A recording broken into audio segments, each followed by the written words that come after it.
What is up, wrestling fans? Welcome to another Pay-Per-Viewpoint edition of the Smark Out Moments Smack Talk podcast. I'm your host, as always, Tony Mango. Joining me, as always, are Robert DeFelice. Hey. And Callum Wiggins. No, we're here to talk about NXT, but just from one cowboy to another. Get well soon, Hangman. Yeah, definitely. We will be talking about the Adam Page situation with hopefully some even more positive updates on the hot tags later on this week. But more scary than anything that will happen at Halloween Havoc. That is very much true for a multitude of different reasons. One of them being Halloween Havoc is typically not the scariest thing in the world anyway. But that's what we're talking about today. We're talking about the NXT pay-per-view coming up this Saturday night, and we've got 6 matches to run down here with our preview. We'll be giving our thoughts on the feuds and the storylines leading up to that point, and who we think is going to win the matches, and anything that's going to kind of come out of it. Typical pay-per-view point preview type stuff. And as we give our opinions, we want to know what you have to say as well. So drop your thoughts in the comments below and tell us what your predictions are and everything else that you want to chime in about. If you are over there on YouTube in particular, that's the best the best place to find this stuff. But if you are there, you can also hit that like button and make sure that you are subscribed to this channel. If you haven't done that already, just go ahead and click on that button. There's a little email alert button that's next to that as well. That'll give you updates on when we go live for different things. Like we did the live mailbag and hot tags over the past week, and we've got the Pay-Per-Viewpoint post show coming up after NXT Halloween Havoc. So that'll give you that alert. It should be like, hey, look, they're going live right now. They're going to talk about the show and everything. And just to get some of that stuff out of the way, you also have that little thanks button that'll help us out on the monetary side of things, which is another way to do that, just the same as the join button that's over there on YouTube. We'll give you access to the Patreon type tiers, the Darkcast, the Pick a Poison, even the $1 a month goes a long way as well to help us out. And if you want to pick up some merchandise, check out Redbubble and TeePublic for the different designs that we've got and the different merch options and so on and so forth like that. Let's start getting into Halloween Havoc. We've got 6 matches on this card, which is one more than they normally do, and they have a 7:30 pre-show, which I'm assuming at this point none of these matches are being moved to the kickoff or anything like that. It's NXT kind of works a little bit different from the main roster. So these 6 matches are going to be into that normal, 3-hour or so range, and we actually don't even know what one of the matches is going to be because they have a gimmick on this that they've done multiple different times in the past called Spin the Wheel, Make the Deal. And they've done it for some of the other things here. We'll talk about one of them in particular going on later on. But one of the matches that we're all question marks about is Apollo Crews against Grayson Waller. They're going to spin the wheel on Halloween Havoc and determine what type of a match it is. First off, before we get into who's going to win the match, let's talk about the potential gimmicks that they've got. Now, we don't know what the wheel has on it because they replaced those little spots. And in the past, they've had like coal miner's glove matches, and they've had the trick or street fight, or they've had, a steel cage match, or, a bunch of different varieties of tables, ladders, and scares and such. Puns that essentially mean kind of the same thing. But I think that this is going to be where they incorporate Quincy Elliott and Shotzi because they are the hosts of the show. And they typically like to do like a host choice thing. They did it with Shotzi before. They did it with Chucky with the tie-in of the TV show last year. I think this is going to be one of those things where they spin it and then ends up being like host choice, and Shotzi and Quincy decide that it's going to be a trick or street fight or some generic no DQ thing. What do you guys think? I think you're going to get Chucky again. I think there was the whole vision that Chucky was involved in this somehow. Honestly, I think it's going to be a blindfold match. I was just thinking that as well. That's what they're building toward. They're building towards a blindfold match. Trick or treat, but I'm like, it's a blindfold match. They're doing the whole thing with the eyes. The bleeding eyes thing that would call for something like that. Yeah, blindfold matches have not gone down well historically, but it would be interesting. Yeah, the whole story of this one is that Apollo Crews sees visions. So realistically, he should be able to know where Grayson Waller is going to be striking in the match, and so be able to dodge him, even though that he's blindfolded. He'll be Daredevil. He's Daredevil. Yeah. So his new theme song's just gonna be that. Dun, dun, dun, dun, dun, dun, dun. It'd be so much better. I mean, I'm down for it. It's something different. I would much rather see something like that, even if it ends up failing, than for it to just be kind of like how we'll talk about the Weapons Wild match, which is just like, all right, it's no DQ. I mean, as I say, it's not exactly the caliber of match that you'd expect on a non-takeover as this is. This is just NXT Halloween Havoc. It's not NXT Takeover Halloween Havoc. But it's not really the expectations you would have for a show of this nature. But there's sometimes a charm about a really shit match. Yeah. But a match that you just like go out there, you just, I know this is going to be bad, so let's have fun with it. And so I would much prefer that over just another table, another like weapons brawl match, especially so soon after Extreme Rules. Yeah, variety is the spice of life. And I don't think that Apollo Crews versus Grayson Waller in a standard, just regular singles match is anything that I'm really all that interested in to begin with. So if you want to do something to just make it a little bit more interesting, make it more interesting than that. Go, balls to the wall. Yeah, if they put them in a steel cage, I've seen a million of them. What's the purpose? Do a blindfold. I like that idea. I don't know why I didn't think about that. I think that this definitely is an Apollo Crews win, too. Yeah, I know that Grayson's the young guy and whatnot, but I think it's time to just put some baby faces over, Let's get some happy wins here. And I think Crews can be the start of that.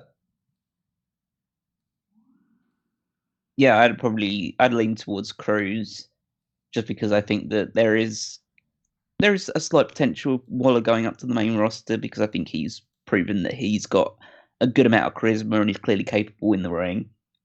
So they could decide to move him up while Crews can be one of those people who doesn't really have much going on the main roster, but when he's in the NXT setting, as they proved with last night's show, if you're basically anywhere in the lower mid-card or above, you're basically a god to this audience. So he can sustain that for a time being before he gets brought back up to the main roster at some point.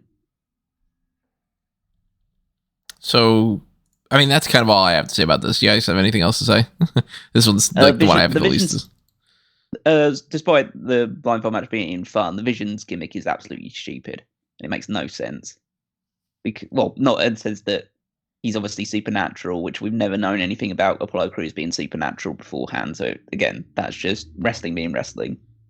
But it's more just a point of, if you're going to go for it, then go whole hog into it and make it so that he's like Spider-Man. He's got spider sense that can dodge moves. He knows what things are coming beforehand. And he can predict all this stuff. Like, why do his visions stop working as soon as he gets in the ring with somebody? Yeah. It's all dumb, but that's wrestling. Yeah, I'm not a fan of the gimmick, but I'm glad they're using him. I think I'm going to say that a lot when talking about the main roster people on NXT. And yeah, I think he should win, and this will be a good match on the show. So Crews gets his level of vengeance over the heel that's been kind of, bugging him. And that seems to kind of carry over into the other good friends, better enemies match. I love that they're using that tagline for this. Roxanne Perez against Cora Jade. This is a Weapons Wild match, which is just a renaming of No DQ. That's all it is. It's not seemingly the cage with the weapons attached to it or anything along those lines. The description that I had read from it was, weapons are ringside and you can use them, which is like, that's so bland. Description? I forget where it was. I don't know. Just looking at something last night, but that's what it seems like it is. Even if it is the cage with the asylum thing or whatever, if it is that, it's still going to basically be the same. We know how this is going to play out. This is primarily that black kendo stick that they are using because they absolutely love kendo sticks. It'll be wrapped in barbed wire, I promise. I hope that they at least do something like that because the kendo sticks, they do nothing for me, really. I mean, I know that when they stopped using the steel chairs the way that they used to, they needed something that they can hit people with a little bit safer. And that is, despite the fact that it, still hurts like a son of a bitch, is the safer option. But kendo sticks are just so dumb. I don't know why they're under the ring. It makes no sense. And I'm not anticipating a whole lot more than that. I think it's basically going to be a kendo stick match with maybe a chair shot to the back and maybe somebody uses a fire extinguisher. But the one thing I'm hoping that they do here, because it's the only way that I can imagine this being worthwhile, is if it ends with Roxanne Perez hitting Cora Jade with a skateboard and beating her. And ideally, the skateboard doesn't break like it did with Cora Jade. Because that's got to be the way that this ends, right? If it's just Roxanne hits her finisher or whatever, or Cora just, nails her with brass knuckles and that's the end of it, then what? You missed opportunity here. Okay, so the description you gave, I just want to point this out, did come from Wikipedia. I just want to point out that there's never been a Weapons Wild match, so I think that that's just a safe assumption. Even if that is all it is, I think this is fine. This is... The acting sucks from the two of them, but I hope they get better at that. But this is a decent story from these two, and I think that whomever wins this can move on to the championship. I hope that they put on a good match because they're clearly positioning these two as the Sasha and Bayley of the next generation. And I think it'll be good. So I kind of feel the feud has fizzled out a little bit because there just hasn't been a huge amount of attention put onto it. I mean, the most attention they put onto it was the past week with the bringing the main roster people in for their like Joker's Choice, that type of match. Yeah, they pick a poison thing, essentially, of the Rhea Ripley and Raquel Gonzalez, but I think that was probably the most attention they put on it in a while, beyond the initial Cora Jade victory over Roxanne Perez, because it just feels like it's all gone a bit under the radar. And any segment they have had, as Rob points out, their acting is pretty atrocious. Mm-hmm. Especially, I'd say Cora's in particular is pretty wooden in her delivery. I mean, I'm a big fan of Roxanne in the ring. I think Cora's a bit... I'm unsure of... I think she has definitely got good potential, and they used her a lot, but I think that she's still a bit hit and miss. Roxanne, I think, is a more safe bet for a long-term potential, I don't want to say star, but someone who could transition well onto the main roster and be a big deal going forward. The Bayley and Sasha comparisons, again, it's maybe we're just too harsh, maybe because we're like a few years past that point. Maybe for some people, this is the new Bayley and Sasha brought forward. But I think that the match itself should hopefully be good. Hopefully, if they do use chairs, they go a little bit more aggressive than the Miz did on Dexter Lumis on Monday. That's I'm all for obviously not hitting each other hard in the head, but I'm also more along the lines of make sure you're not just tapping them in the back and waiting for them to fall over. So hopefully they get physical. It turns out to be a good match, and Roxanne definitely should win this. The skateboard would be a nice bit of poetic license onto it, but either way, Roxanne definitely needs to get the victory. Getting rid of the skateboard is the best thing they ever did for Cora. She couldn't ride it. It broke in her hands, but she wanted to use it to turn. I would be okay with never seeing a skateboard, but I do understand why it would be a necessary finish. I think that's the pop moment. That's, she pulled out a skateboard from under the ring and, Yeah, and you do have the benefit of working against what is likely the same crowd as goes to the rest of the Tuesday night shows, so maybe they will pop for it. As far as the Sasha Bayley comparisons, obviously they're not on that level. I'm just saying that I think they think that this is the new Sasha and Bayley. I do think Cora is very wooden on the mic. Everything she does screams, I'm young and I'm getting a big break and I'm just going to do my best heel impression. And Roxanne might be a little squeaky voiced, but at least it fits what they're doing with her right now. So I think she should win. I'm not sure it matters because they're doing a lot of mix and match with the main roster, but Roxanne could go up before Cora does. I think they're both terrible on the mic. I don't think that either of them has the ground over the other one, but that goes to a lot of people. It's not just those two. I mean, Zoe Stark is not good on the mic, and somebody like Listen, the fact that they're doing Nickelodeon sketches for vignettes doesn't help. No, I mean, men's and women's roster members on NXT are really bad. And, main roster people too. I mean, you get somebody like a Mustafa Ali cutting a promo, and half the time it's just like, not really digging it, But I do think that the story here has to be Roxanne gets to win. So if she doesn't, then, I mean, I don't really understand why they're doing it, just to give her another loss, because especially it's like, she's been losing a lot lately. I think she needs to get a win to kind of balance out a little bit. My issue with that is if she gets the win, they're still 1-1. And I don't want to see them do it again. I mean, they don't have to have a rubber match, or they just don't. But she would just be 1-1 with Cora. Now, the idea of Roxanne getting revenge on the heel that ended up turning on her, and then you got Apollo getting revenge on the heel that ended up, causing him to bleed out of his eyes and whatever. I don't think we're going to have the same scenario when it comes to the ambulance match. The way that it's set up, for those who haven't been following, Damon Kemp had said that he was the one that was screwing over Diamond Mine. He was, he infiltrated the group, and then he was like, orchestrating their demise and all this other kind of stuff, that he attacked Roderick Strong. And then, of course, at the last event, he ended up screwing over the Creed brothers. They lose the tag titles, and that leads into this whole thing. He beats Brutus Creed. Julius Creed wants to have a match. And there's an agreement that Julius will pick the stipulation, or I guess the gimmick, you should say more so. And he says it's going to be an ambulance match. Damon Kemp adds on top of it, yeah, but if I beat you, then Brutus has to leave NXT.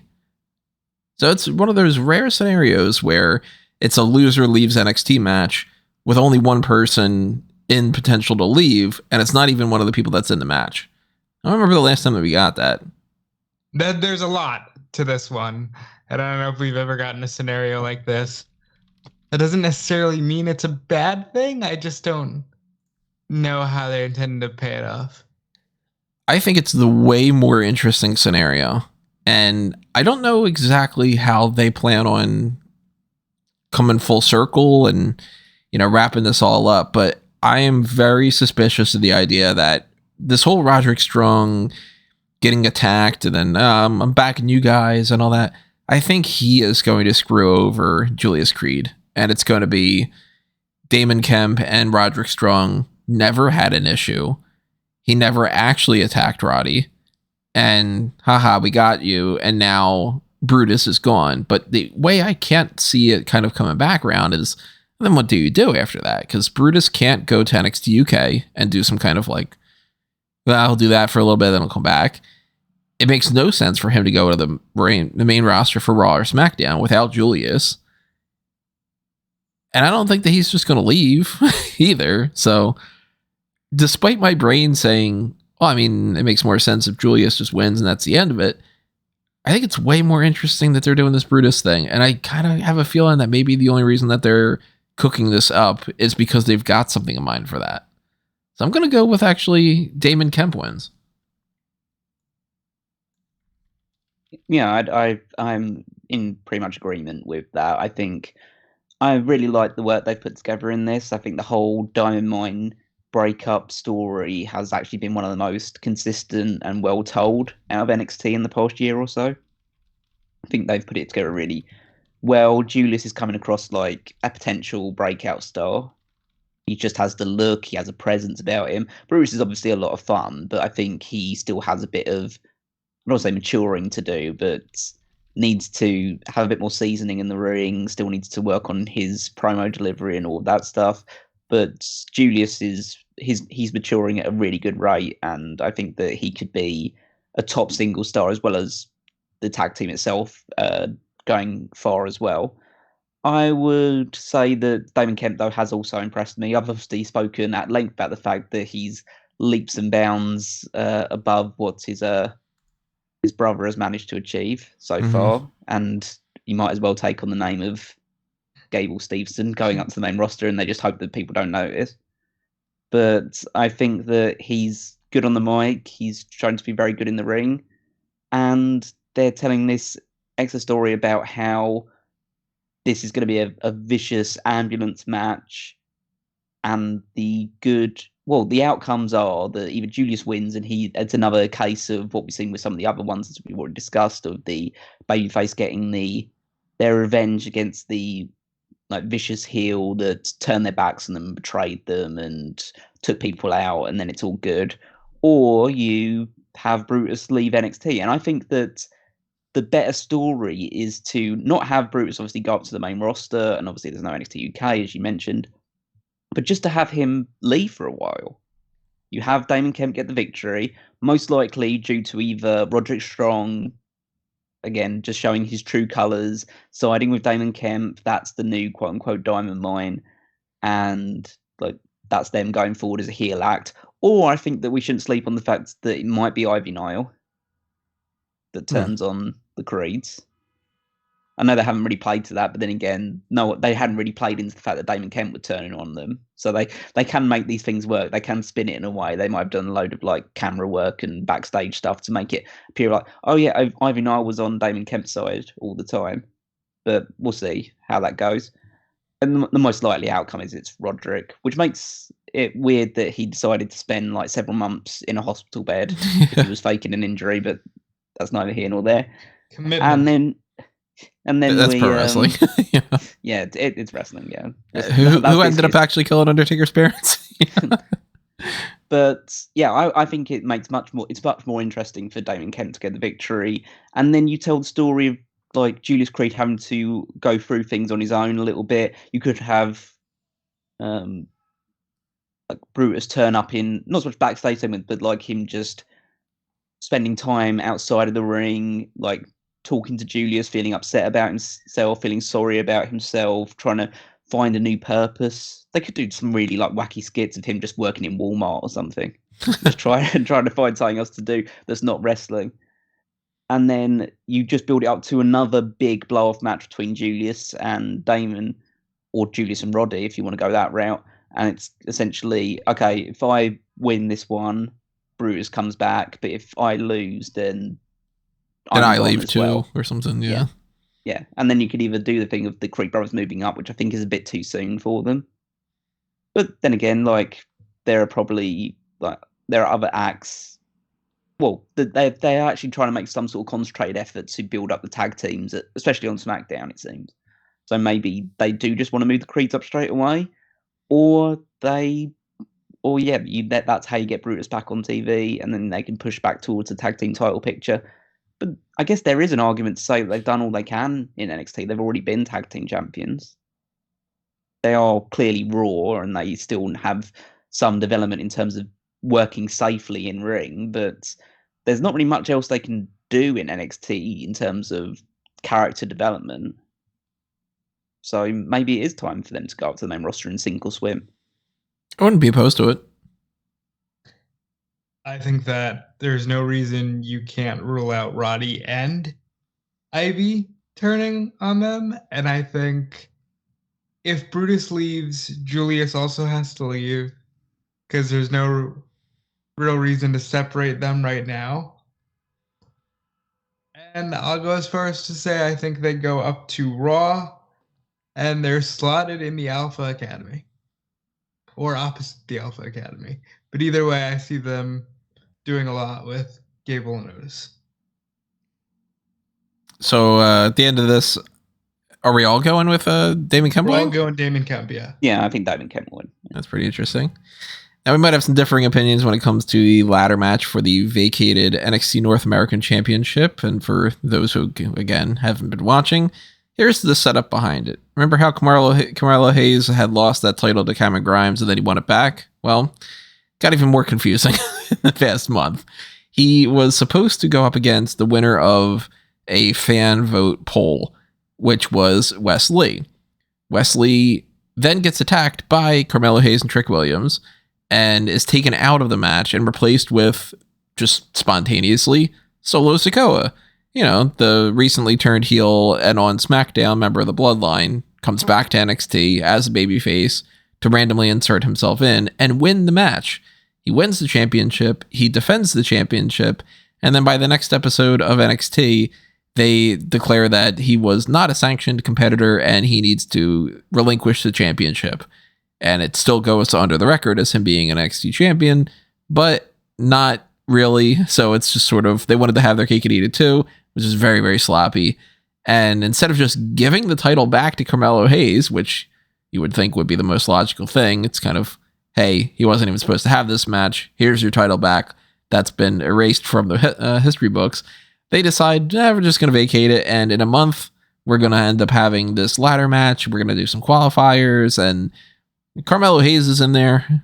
And a couple other people too. And those people ended up being Von Wagner, Wesley, the guy that was supposed to end up being a part of this, who won his match through referee stoppage because Tony D'Angelo got injured in it, which they turned into, hey, you did that on purpose. Why not? You got Oro Mensah, who was Oliver Carter in NXT UK. And you got Nathan Frazer, who won the best out of 3 match series with Axiom. That is the weakest group of ladder match people that we've seen in NXT, I think. Now, these are talented guys. I enjoy them all to a certain extent. But I think that this is so far removed from, like the Ricochet match that we had with like Adam Cole winning. And, you've gotten these like tag team title ladder matches and everything. This feels so bland to me. And I look at the field and I go, Frazer can't possibly win. If anything, I think that he is better suited to start a tag team with Axiom. Do you think that he's actually got a shot? I think he's got a good shot. What makes you head towards that direction? Because he's been around this title since he showed up. I remember he briefly had a thing with Giovanni Vinci over who should be challenging Carmelo Hayes. I think out of the 5, I think he's like got the number 2 shot. He's my very bottom pick. Where's he land for you, Callum? I think that he's a solid 3rd, I'd say, on my ranking of it. Just because he did do the best of 3 series, he's been around for a while. I think that he's a quite affable character. I think they could just, if they want to go in very like pure babyface move, then I think that, if that's who they want for their new champion, I think Nathan Frazer is probably the best fit for it. So I put above him Oro Mensah. I think that they've been definitely utilizing him better than what he was in NXT UK. He didn't really get much of an opportunity there. He was like enhancement talent, and then he randomly wins the tag titles, and then Ashton Smith gets injured, and then NXT UK goes under. So kind of hasn't had the best year for that. But I think that he doesn't quite fit who I would think would be the next NXT North American champion. But out of this group, maybe. I just think that he's probably my 4th option. Where's he rank for you? I would say he has absolutely 0 chance of winning this match. 0 chance of winning. He's just a guy. And they decided to throw him a bone by having him like get a shock win over Carmelo Hayes. To just like, okay, this guy, we might be doing something with him. And then they basically have done nothing with him since then, other than the fact that he is qualified for the ladder match. But that's kind of it, really. He then just goes on to lose matches. And he didn't beat Carmelo. He lost to Carmelo. He beat Grayson Waller, didn't he? Just remembering that now. Yeah. Trying to go back in my memory. But so they gave him that one win, and then he's just become guy on the roster. And I don't think that there's anything. They haven't done anything to establish who he is or what his motivations are or what his character is. He is just like a guy that has a different name to the guy. He doesn't even have that credibility from NXT UK. Because then again, like of the 5 people that watched NXT UK, he doesn't even have the same name anymore. So unless you're paying really close attention, you don't know that this guy is Oliver Cora and he's a former NXT UK Tag Team Champion. They can't even tell that stuff because he's a completely different character now. Well, they mentioned it on NXT last night. He was like, you're a former NXT UK Tag Team Champion. And he's just like, yeah. Like it's that sort of tongue-in-cheek thing.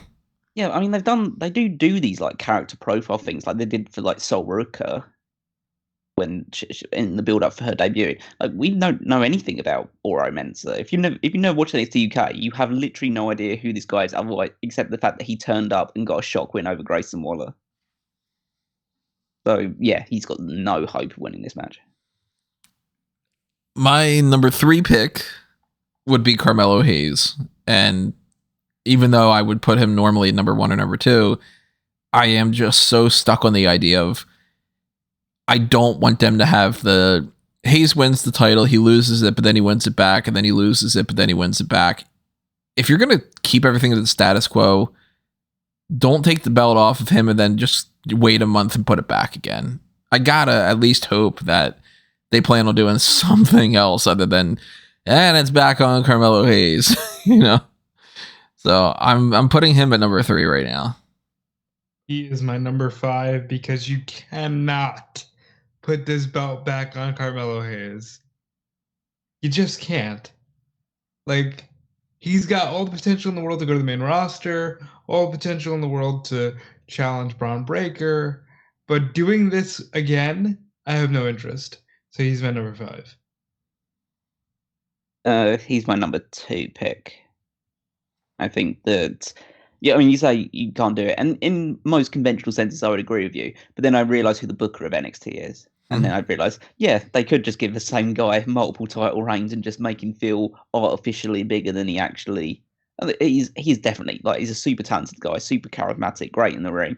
But they're trying to inflate his credibility by giving him these title reigns, even though he's not he could easily just still be the North American champion and still be a 2-time North American champion.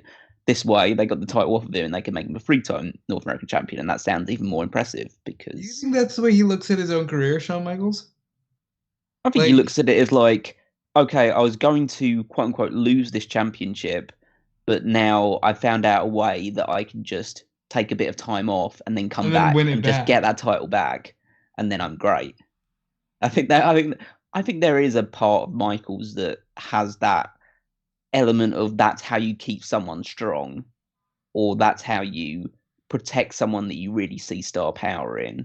You prevent, but I guess that doesn't really make sense because he did lose to Solo Sikoa, but he was surprised by Solo Sikoa, and that doesn't really count because they've already decided that they're going to retcon that entire thing.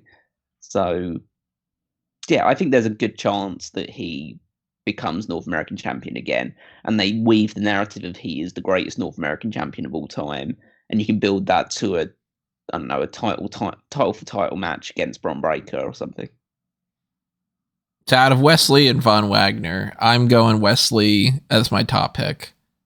Wagner, I think, is in a position where maybe if they wanted to keep it on a heel, then they could go with the big guy, and that is what it is. But Wesley getting the fan vote and being somebody who's been feuding with Carmelo Hayes for as long as he has, I kind of feel like that is where they're going to go, but I don't think it's going to be a long title reign. I think it's just a transitional thing. I agree with everything you just said. Wesley is my number 1 as well.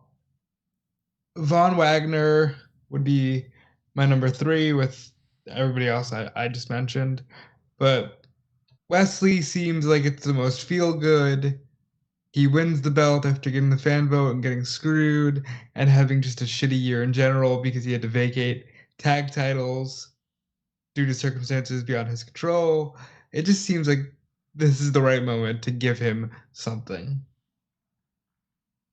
Yep, I'm basically on the same wavelength. I think Von Wagner's my number 4 pick. Big men don't win ladder matches. That's kind of a general rule in WWE. Mm-hmm. The only tall guy I can never remember winning a ladder match was Kane with the Money in the Bank briefcase, and I just don't see Von Wagner winning the title that way. I could easily see Wesley winning this match as the ladder match and having that feel good moment, and then Von Wagner beats him a month later and becomes North American champion by pinning him. I could definitely see that. It's not something that leaves me super excited. As you rightly said at the start, this is a very weak field of challengers outside of Carmelo Hayes, and he's already been champion multiple times. So you kind of don't want him to win because it's just repeating the same thing over and over again.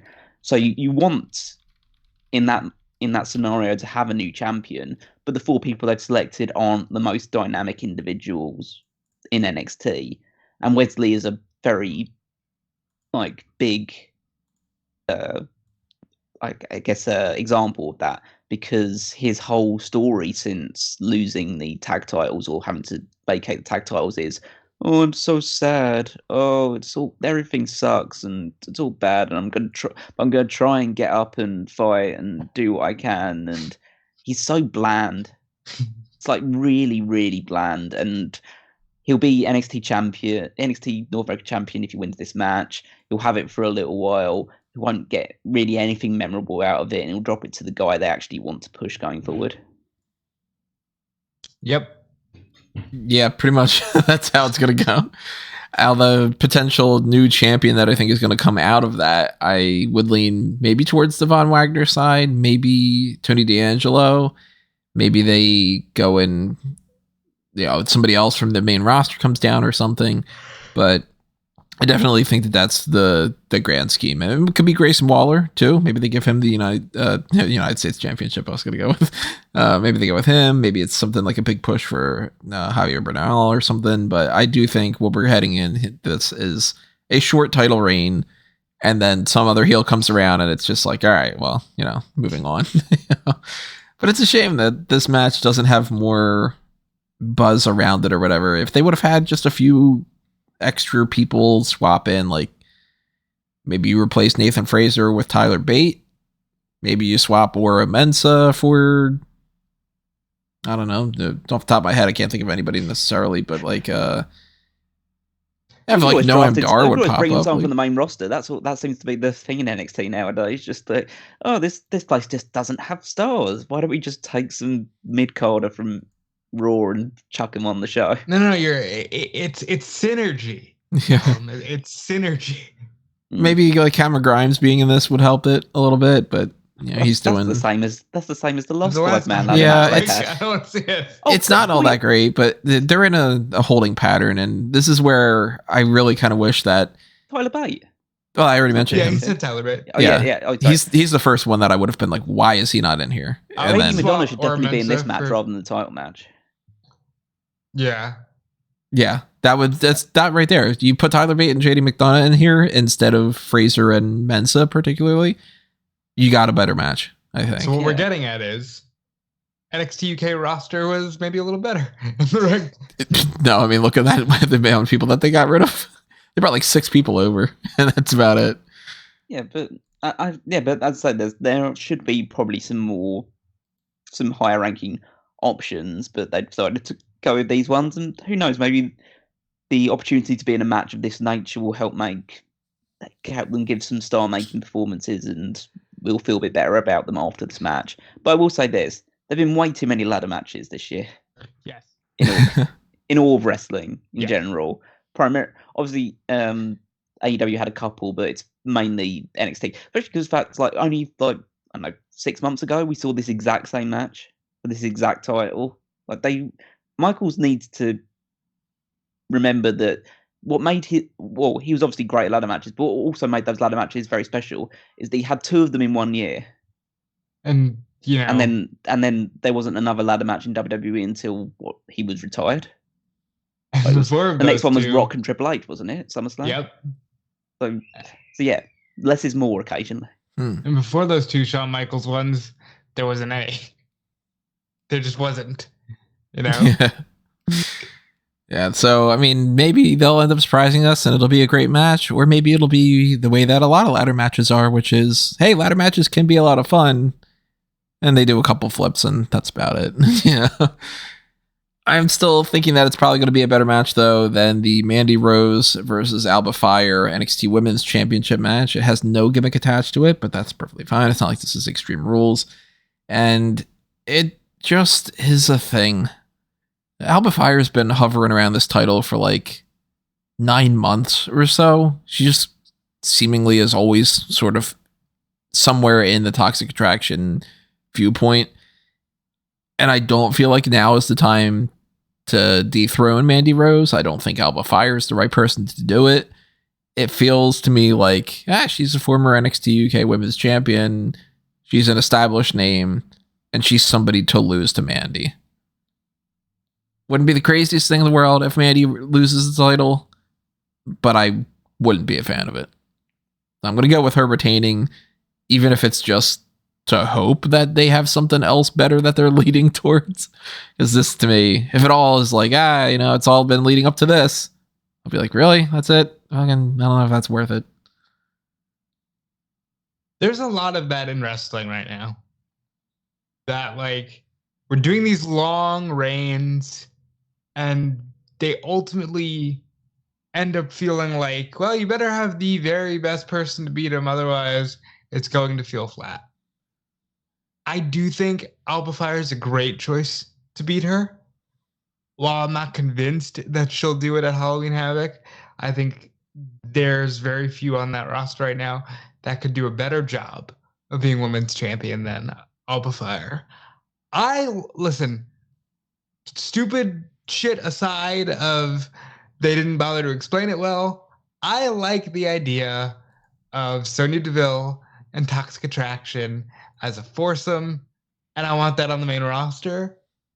And I think Alba Fyre is a great in-ring performer, unlike Mandy, who can maybe help the stars of tomorrow in the ring. So I think now is the time to put it on Alba Fyre.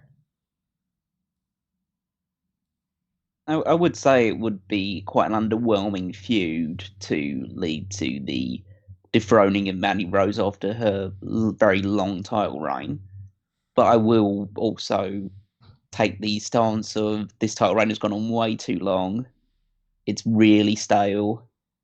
And Toxic Attraction should have been on the main roster months ago because they've done all they can do in NXT. They need to freshen up the acts or do something different or go to a different environment and do what they're going to do. Because right now it's the NXT women's division in a lot of areas, it feels as stagnant as ever because it's just the same person over and over again. And it just feels like nothing is changing, nothing is developing. It's not like Mandy. Mandy hasn't evolved as a character throughout her reign. She hasn't changed at all. She's the same person that she was at the start of her reign as she is now. But she's a brunette now. And Toxic Attraction hasn't really changed beyond the point. They say the same thing. They have the same entrances. They have the same look. They do what? Yeah, that's just what Toxic Attraction are. You know what you're getting with Toxic Attraction, and I think that there needs to be something that freshens this thing up. I don't know whether Alba Fyre is it because I'm not super thrilled about. I'm a huge fan of her as a wrestler. I don't like this whole firekeeper baseball bat wielding. Like, why can't she just be Kaylee Ray? Triple H was in charge of NXT UK when she was Kaylee Ray. Why does she still have to be Alba Fyre? I know it's the whole stupid the name trademarking thing, stuff. Because we can recommend lots of things, yeah. But we don't want to admit that everything we've done is stupid. Okay, why can't she just be called Alba Fyre but then just still be Kaylee Ray? Yeah, that's a good question. She just calls herself Alba Fyre and it does the exact same thing she did before. Why does she have to explain it by like, all right, well, now I'm gonna torch the past and what yeah, it's all dumb. And so I can't say that I'd want that character in particular to be the one that dethrones Mandy Rose, but something desperately needs to change. There needs to be a freshening up. There needs to be a changing of the guard because it's gone on way, way, way too long. And if it's not Alba, then who's next? Realistically, Nikita Lane seems to be now moving towards the women's tag titles. Again, we don't know whether that will actually end up with success, but that's currently where she sits. The likelihood is that, I've been advocating for Roxanne because I think that she's one of the better workers in the promotion, and also it's a fresh face that they can move forward with. But yeah, I wouldn't be upset with Alba Fyre winning. I think my desire for change in the women's at the top of the women's division overpowers my disliking of the current gimmick that Alba Fyre holds. And I also think Alba Fyre is a great, as NXT is merging between like, super indie and like, hey, we just want all new people. As they're kind of finding their balance between that, I think she's the perfect representation of that, where it's not like, okay, we're not throwing everything on Roxanne, who can have decent matches but isn't exactly there yet. I think Alba Fyre can work with a Cora, make her better in the ring, work with Roxanne, make her better. Do another freaking match with Miko. That's the best thing NXT UK did. Do another one of those. Like, you can have fun with it. And I think that this is the perfect time to get it off of Mandy, move Mandy up. Now you have another 4-woman faction on the main roster because, like I said, Sonya with Toxic Attraction just works. I think, and I wrote this on, forget if it was my EWN article or the Smark Out Moment article or the Bleacher Report article because I lose track of which ones are which. But on one of them, at least, I wrote, I'm going with Mandy Rose retaining, but I feel like if they want to move Toxic Attraction up to the main roster, this will be how they do it. And we're going to look back on it in retrospect and go, oh, well, it was very clear that the reason why she lost the title was because they move up. I don't think that there's any chance that Mandy loses the title and they stick around in NXT. It's either you drop it so you can move up, Alba Fyre is the new champion just for the sake of we need a new champion, or Mandy keeps it and they stick around longer and we don't get that call up for a while. And then I still don't know who ended up being the next champion, because if I look at the group of people that are available, nobody stands out to me. Like, you're not going to give it to Amari Miller, Ariana Grace, who she injured anyway. All the names like Brooklyn Barlow and Sol Rucka that are just nowhere near close to even challenging for that title. You've already done the Indy Hartwell thing. You've already done the Miko thing. You've already done Nikita. You've already done almost every single person. Wendy Chu, Zoe Stark, Fallon Henley, all of them have already had their chances. So the only thing I can think of is if they want to go with something like Alba just for the sake of getting it on to somebody else, or if they go back to somebody like Roxanne, because I'm not anticipating that they're going to suddenly push Tiffany Stratton as a babyface, or that they're going to put someone like Saray in that title picture. And then they already did that anyway, too. Saray already had her feud with Toxic Attraction. I'm forgetting about that. Isla Dawn and a couple other people are questionable if they're even employed right now to the company. They haven't shown any of that yet. So, I don't know. You give it to Thea Hale. She'd be excited about it. And, it's just the match that I'm looking forward to kind of the least, because I kind of feel like it's a lose-lose. Don't imagine it being all that great. Maybe they'll prove me wrong. I don't know. I hope so. So I'm going to go Mandy Rose, ultimately retaining. How about you guys? Alba Fyre. As much as I would prefer Alba Fyre to win the title, I'm still going to go with Mandy Rose, because I just don't seem that they want to win this anytime soon.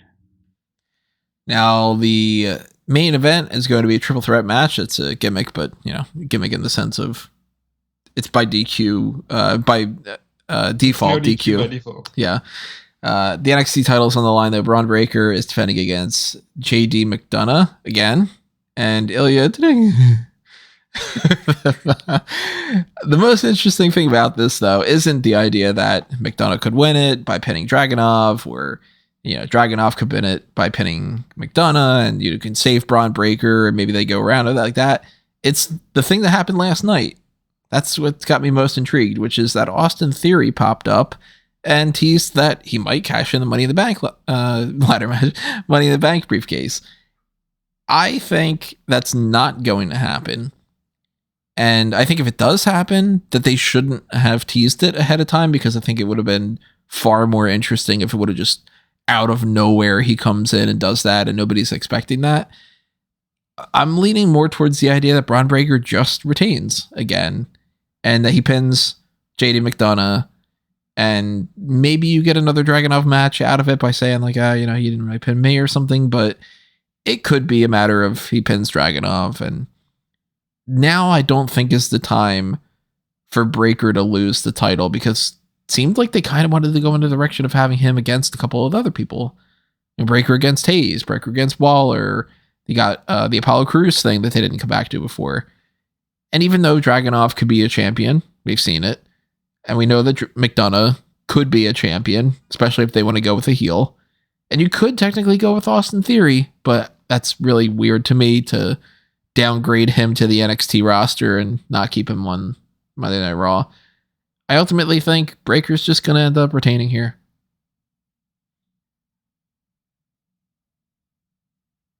So I'm basically on the same wavelength in terms of the eventual winner. Bron Breakker, I think, is almost certainly going to retain the championship. I would much rather this be a one-on-one match between Breakker and Dragunov. Mm-hmm. Mainly due to the fact that we've seen the McDonagh match and it wasn't exactly impressive and the feud wasn't very good. I know they're trying to add some sort of dynamic to this where essentially the match will be Dragunov and Bron Breakker beating the shit out of each other for a while, and JD McDonagh's just going to try and pick up the scraps.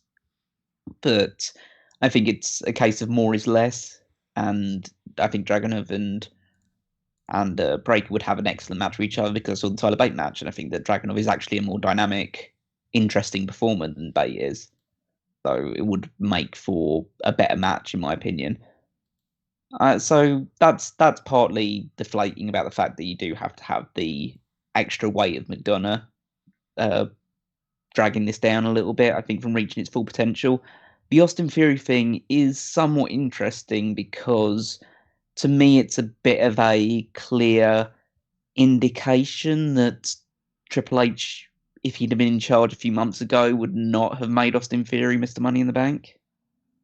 Because I know they're trying to keep him interesting and keep him putting in this, but let's put it this way: if someone who they really thought was going to one day be, they were really going to make the undisputed world champion or WWE champion, Universal champion, or however you want to refer to it, would he be turning up on NXT and lifting that briefcase up, or would he just be staying on Raw's SmackDown? Would he be a guy that's on a 15-match losing streak, which is what Austin Theory is currently on? He might be a guy on a 15-match losing streak because of the history of the Money in the Bank briefcase holder always losing. But I don't know if he'd pop up in NXT. Yeah, so I think that, to me, I know that it adds an element of somewhat excitement to this, but to me, it's the biggest indication so far that he's not going to be Mr. Money in the Bank for long. And I think that Triple H is going to find some way to give the briefcase to someone else. And that's probably the wisest decision, because let's face it, Theory's not world title material yet. He might get there. He's definitely got potential to get there, but he's not there yet, and he won't be there by the time Money in the Bank comes around next year. There are so many other choices. You're not going to have, well, let's face it, you're not having Roman Reigns drop the title until he's faced The Rock. And from that point on, it's seemingly Cody is the easiest route to take. So where does Austin Theory fit into that? He doesn't really. Mm-hmm. So you could decide to just bypass that all and have him cash it in and here, and so he's the first guy. Like, it's history in the making. It's a historic moment that Austin Theory is the first ever person to cash in Money in the Bank and win an NXT championship rather than one of the other world titles. So and you could do that whole thing of that. The main roster person's coming down to NXT. Don't you want to see Austin Theory in NXT on? Well, he's on Mondays and he's on Tuesdays. They could do that. Yeah, and maybe this could be a bridge to have more appearances from Bron Breakker on like the main roster before you have him win the title back from Theory, and then he holds it for a little while, eventually drops it to someone else, and then he immediately can transition onto the main roster. So there is definite scope to suggest that Theory could cash it in on this match and become NXT champion. The likelihood is that Bron Breakker will retain by pinning McDonagh. You can get another match with Dragunov on an episode of NXT to compensate for that as well. So realistically, that is the most sensible approach to go, to both keep the title on the guy that probably should hold the title for longer, and kind of have your cake and eat it too by having a one-on-one match with Dragunov down the road. I think a one-on-one. everything you just said makes sense. But I also think this is the best thing they can possibly do with Austin Theory. You get rid of the Money in the Bank issue while also having him successfully cash in, make history, and then you have all of the fodder of saying, well, it's not like it's really a downgrade. Remember Charlotte Flair won the Royal Rumble and used it in NXT, so there's precedent. I think that this makes so much sense for Theory. I think it plays into the Braun Breaker can only lose to mid-card main roster people, but then only to beat them again. I think that this works. And more importantly, I got to give him credit because Austin Theory hanging around Brock and Roman or Roman and whoever just wasn't going to fly now. And I think that this is a great way to go. So I want to say, I do think Breaker wins. I do think he pins McDonagh again. And then I'm going to be the guy to say I think Theory does cash in. If they go in that direction, I wouldn't be opposed to it. But then I do end up thinking, I'll go back and go, man, I wish they wouldn't have telegraphed it. Yeah, I would agree. Because it'd be more of like a, holy shit, Austin Theory just cashed in. What the fuck? Right, yeah. And that kind of surprise has definitely lost its impact. And I'm not opposed to it. I like Austin Theory. I would totally be down for him as champion.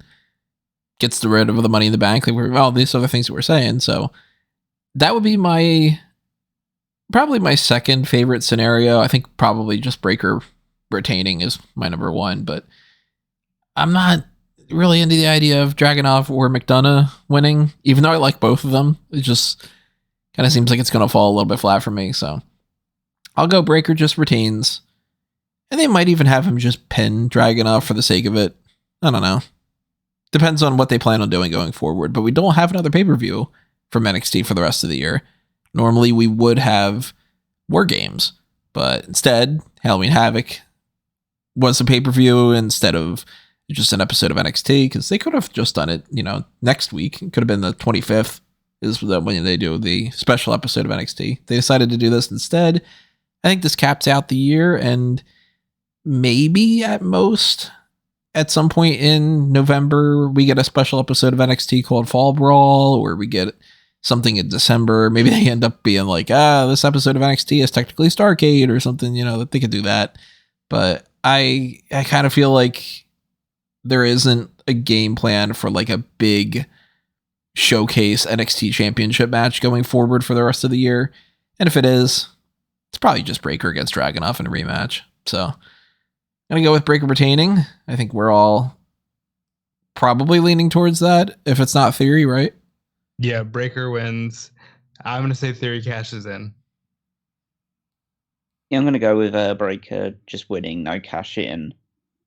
I would also be very happy with Dragunov winning the title if that was the direction they decide to go in, because I think that he's such a bundle of charisma. But I think that the most likely direction and the one that I will pick is Bron Breakker retains. So I guess we'll figure out what's going to happen on Saturday night when it happens. Of course, we'll be having our full breakdown podcast afterward, where we're talking about what we liked, what we didn't like, who won, all the other things that go along with that. The live coverage will be on smark@moma.com. I'll have stuff up for EWN as well. And, we'll have our group chat over on the Megamaniacs Facebook group. So check out that thread by going over to facebook.com/group/the Megamaniacs. And then when we get into the hot tags later on this week, we'll come back and we'll talk about a couple little things that happened in NXT that we didn't factor into this. Not too much, but still a few things here and there. So that is the next thing you're going to be hearing from us, then the Pay-Per-Viewpoint post show. Stay tuned for all that stuff, and make sure that you are following us all over the place at smarkoutmoment.com and Facebook and Twitter at smarkoutmoment. Go to amangotree.com and see all the links that I've got up on there, including fanboysanonymous.com, which you can find all the TV and movie and geek culture and superhero type stuff and video games and whatever else that I end up getting a chance to do. Probably going to end up checking out Batman and Superman Battle of the Super Sons. Might be another fan tracks coming your way. So if you're interested in that, check that out. Follow that on Facebook and Twitter. Subscribe to that YouTube channel. Hit up that Patreon. All the same stuff that you do over here. Make sure that you follow me at Tony Mango and follow what these guys are up to too. Rob? Yeah, you can follow me everywhere at Dude Felice, including Twitter, Instagram, and Twitch. These days, I've been trying to stream on Twitch a little bit more. I've been playing a lot of Rumbleverse. There will, of course, be the eventual dudefelice.com, and I'll keep you guys posted on that. And you can check out my work on Fightful, WrestleZone, and, of course, Smark Out Moment. I do the triple threat every week with two very cool guys, and Callum Wiggins is a very cool guy who's also writing stuff on Smark Out Moment every week. Right, Callum? Yep, so on Spark Out Moment, you can always find the power rankings, which is my week-to-week contribution. Every single Saturday goes up where I rank every single member of the WWE roster. Well, not every single member, the top 10. But it could literally be anybody on the WWE roster. Who knows who will pop up every single week? Most likely the Bloodline at some point or another at this point. It's pretty much always the Bloodline. Because there's so many. It's always factions, realistically, because there's so many of them. They can always do more stuff, so maybe I should correct that at some point, but I'm not going to. And then then you could also check out the Fantasy League. That is where we battle against each other. We'll get picking up points every single week with our superstars. See who ends up at the end of the year on top. At the moment, it's Tony leading the way, but there are still many points to be picked up. It's still only like halfway through the season so far. So there's a lot that can change between now and WrestleMania when it all comes to an end. Obviously, NXT predictions don't count towards the prediction contest. We're still having to wait until Crown Jewel for that next one to pick up. But anyway, I think we all predicted the same thing anyway, so it probably wouldn't be that interesting anyway. So there's that. You can follow me on Twitter at Wigmeister14. And yep, that's all from me. Alrighty, everybody. Thank you for listening to this. As always, we appreciate your comments as well. And we just want to hopefully see you coming back for the next round with the hot tags on Friday and then with the Pay-Per-Viewpoint on Saturday. So 2 more coming your way pretty soon. But until then, this has been another Smark Out moment, and we are being counted out.